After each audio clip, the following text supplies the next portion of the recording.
Posted by you/visual_cow_657. I found out a month ago that the love of my life and my best friend have been having an affair for at least the past year. After looking into it more, I discovered that not only did all our friends know, but they have also been actively hanging out with them. I'm a socially awkward individual, so making friends is hard for me. I met all of them through my best friend, so I guess it's natural they chose him over me. I hate all of them. I spent 24/7 with one of them when their parent died because they didn't want to be alone and were a danger to themselves. I was there for another when her boss was harassing her, and she needed help finding a new job. I let another one stay at my place for free for 3 months because his parents kicked him out when he told them he was gay. All 6 of those douchebags have been through so much, and I was there for every one of them.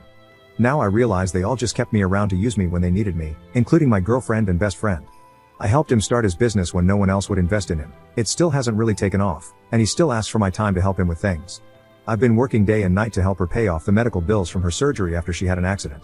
I've been out of the house for a few months because my mother was sick, and I needed to help her, but I still commute back 10 hours every weekend to make sure my girlfriend is doing alright.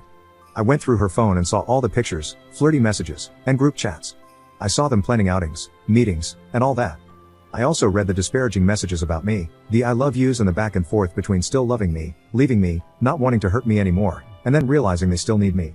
They all still need me. I was pissed, and I was so angry, I scared myself. The thing about being the go-to guy for help, and being the quiet one, is that people trust you. They tell you things that can get you in a lot of trouble. I've spent the past month preparing my plan, getting everything in order to absolutely implode their lives in a way they can never recover from without someone altruistically helping them out. But who will help them? Not me. And they can't ask each other because they'll all be in the same damn boat. Everything was ready. I had pictures, videos, and text logs. The lease would have been up in December, and I wasn't renewing it. I have a new job lined up that would pay less, but I know I'll enjoy it. All my main belongings were already out, and the rest I didn't care about. I pretended to go out to my mom's, waited an hour, and then came back. Through the windows, I saw them, him and her cuddling and kissing, while the others sat around, chatting like it was just another regular day. I took a picture of that scene. I was ready to send the texts and emails, fully prepared to set their lives ablaze. I couldn't do it. No matter how much someone has hurt me, I couldn't be responsible for ruining their lives. Sure, they did those things, and I was just unearthing them, but it would still have been my decision that burned them all, and there would have been collateral damage to people who did nothing. I had come this far and felt I had to do something, so I just sent the picture in the group chat and waited. One by one, they saw the message and started panicking, I guess. Eventually, one of them spotted my car, and I saw them all look at me. I don't know what was going through their heads, panic, regret, guilt, sadness? Who knows? I started my car, and as I began to drive off, my ex came running out, barefoot in the cold, moving as fast as she could despite her condition. I don't know if she was crying from guilt or regret, but I didn't care. I drove off to my mom's. They called me countless times and sent thousands of messages. I used to read every one, and with each, I felt less for them. The messages went from asking for forgiveness to anger, to groveling, and eventually to questions about how they would handle all the things I used to do for them. I don't care. I'm getting a new number on Monday. I still get a new sobbing voicemail from my ex every 20 to 30 minutes, begging me to come back. I get texts from my ex-best friend, telling me to come back and beat him up, saying he'd sell everything he owns and give it to me. My friends are apologizing for their parts and asking to be pals again.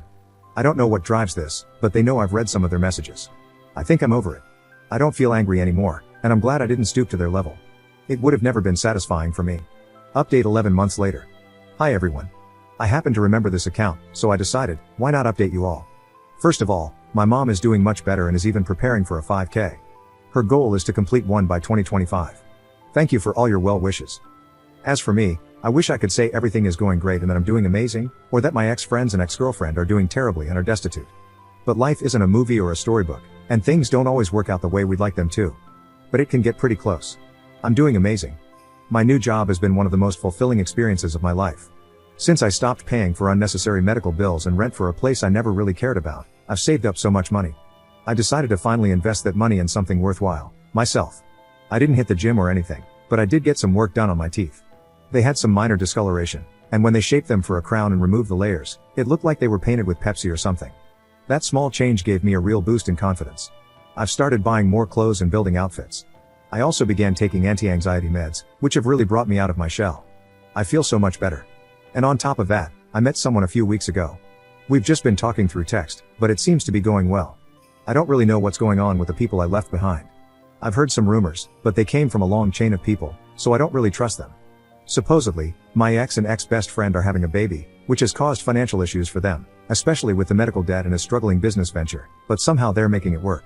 The girl I helped get a job was apparently caught in an affair with her boss, who may or may not be married, it's unclear. He threw her under the bus professionally to save himself, but she seems to have landed on her feet because the company wanted to avoid a scandal. Another one of them recently got engaged to his girlfriend. Last I remember, he was single, so I have no idea how long they've been involved. The guy I housed for 3 months is doing fine too, but there's talk that he may have contracted an STD from one of his one-night stands. I have no information on the last guy. So, a mixed bag of good for me and a little bad for them, but nothing terrible, just normal life issues. I guess it's as close as one gets to karmic justice. The last contact I had with my ex was an email 6 months ago. She detailed how sorry she was about the fallout from her actions. She explained that she had fallen in love with him while still loving me and didn't know how to navigate that. It was a rough time for her, as she relied on me so much that it made her resentful, and something about being with him made her feel more in control. She ended the email by expressing regret for the hurt she caused, but said she didn't regret loving me or him. She mentioned that she still loves us both and would always be there if I needed her.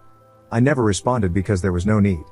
I can understand her perspective, it doesn't mean I condone her actions, but I can somewhat forgive her and move on from this for good.